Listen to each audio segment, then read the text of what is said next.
Shalom saudaraku yang saya kasihi di dalam nama Tuhan kita Yesus Kristus. Saudara, doa merupakan satu nadi kehidupan rohani kita selain daripada renungan tentang firman Tuhan. Jadi untuk itu hari ini sebagai renungan harian kita, mari kita lihat dalam Markus pasal 1 ayat 35. Saya bacakan di sini ya saudaraku. Pagi-pagi benar, waktu hari masih gelap, ia bangun dan pergi keluar. Ia pergi ke tempat yang sunyi dan berdoa di sana. Inilah Injil Kristus. Saudara, melalui pembacaan tadi, Markus ataupun Rasul Markus telah menceritakan, memberi kesaksian kepada kita bahwa Yesus memulakan rutin hariannya dengan berdoa. Pagi-pagi benar, subuh-subuh maksudnya. Ya, dia pergi ke suatu tempat dan dia menyendiri di situ. Kemudian dia berdoa. Ya, jadi jelas sekali di sini bahwa Yesus sendiri memulakan rutin hariannya dengan doa. Ya, nah pada masa yang sama juga, kalau kita melihat seluruh perjanjian baru itu ataupun Injil-Injil yang ditulis oleh para rasul, yaitu murid Yesus itu sendiri, kita juga dapat melihat bahwa apabila Yesus selesai menjalankan tugasnya ataupun pelayanannya, dia juga akan pergi ke suatu tempat, kemudian dia berdoa. Sebagai contoh, kita lihat di dalam Matius pasal 14 ayat 23. Dalam Matius pasal 14:23 ini, Yesus baru sejak selesai memberi makan kepada lebih daripada 5.000 orang dengan hanya 5 roti dan 2 ikan. Ya, Yesus memberikan makanan kepada 5.000 orang dengan cuma 5 roti dan 2 ikan. Maksudnya 5 keping roti dan 2 ekor ikan yang sudah dimasak lah.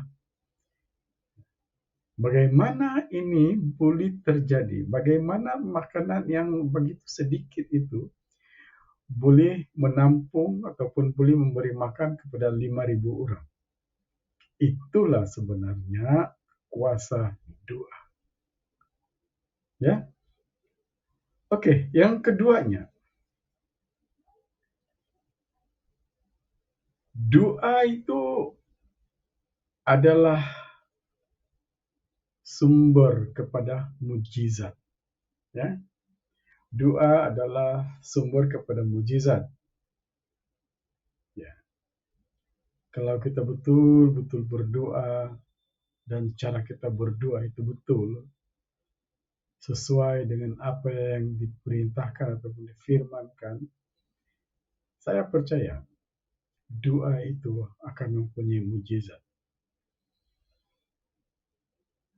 Coba kita lihat, ya. Coba kita lihat di dalam Matius pasal 14 ayat 25. Selepas Yesus menyendiri di atas bukit dan murid-muridnya sudah pergi ke seberang, ya. Yesus turun mendapatkan murid-muridnya dan dia sendiri berjalan di atas air. Kenapa boleh terjadi begitu? Itulah kuasa doa. Ya. Itulah kuasa doa. Jadi saudara sebagai penutup lah. Ya, sebagai penutup renungan harian kita ya. Sebenarnya kalau kita betul-betul Saya ulang sekali lagi, berdoa dengan sungguh-sungguh. Sebenarnya doa itu adalah ukuran, ya, ukuran hubungan kita dengan Yahweh itu sendiri. Ya. Tapi doa juga adalah suatu peperangan roh. Ya. Sebagai contoh lah, ya, kita bukan sekadar duduk bersendirian, selepas itu kita terus memohon, meminta, dan sebagainya. Sebenarnya doa ini kita harus mulakan dengan kesediaan diri kita sendiri, yaitu kesatuan roh dan jiwa kita itu. Bagaimana kita boleh satukan roh dan jiwa kita itu, yaitu itulah kita tidak boleh mengalihkan perhatian kita kepada hal-hal lain kecuali kepada kemuliaan Yahweh sendiri.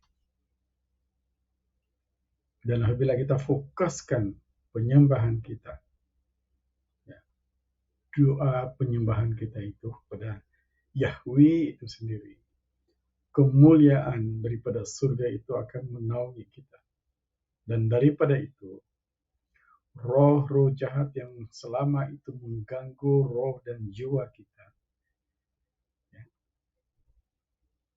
dia tidak akan tahan, dia akan lari daripada kita. Dia akan tinggalkan roh dan jiwa kita. Ya. Dan pada waktu itulah nanti kita dapat merasakan hadirat kemuliaan dan kuasa Yahweh itu sendiri. Dan apabila kita terus menyembah, memulia, mengagungkan Yahweh itu, maka kita semakin dekat dan kemuliaan kuasa daripada surga itu akan menguasai roh dan jiwa kita, dan dia, maksud saya, kuasa daripada surga itu, daripada Yahweh itu sendiri akan terpancar di dalam kehidupan kita, di dalam tubuh jasmani kita, daripada air muka kita, daripada kehidupan kita akan terpancar di situ sebenarnya. Jadi itulah hasil daripada penyembahan itu, maka roh-roh jahat, syaitan, jin, iblis yang coba selama ini mengganggu kita akan keluar daripada roh dan jiwa kita sendiri. Itu yang pertama, yaitu peperangan roh. Kemudian yang keduanya, apabila kita terus menyembah Yahweh, sebenarnya dia akan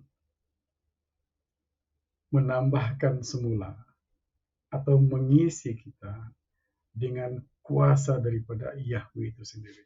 Sebab itulah Yesus selepas dia berdoa bersendirian di atas bukit itu, dan apabila dia selesai berdoa, dia bukan sekadar berdoa tapi sudah pasti buat penyembahan, ya, maka kuasa yang keluar daripada tubuhnya semasa dia memberkati 5 roti dan 2 ikan itu telah dipenuhi semula. Dan akhirnya dia boleh berjalan di atas air. Itulah kekuatan doa.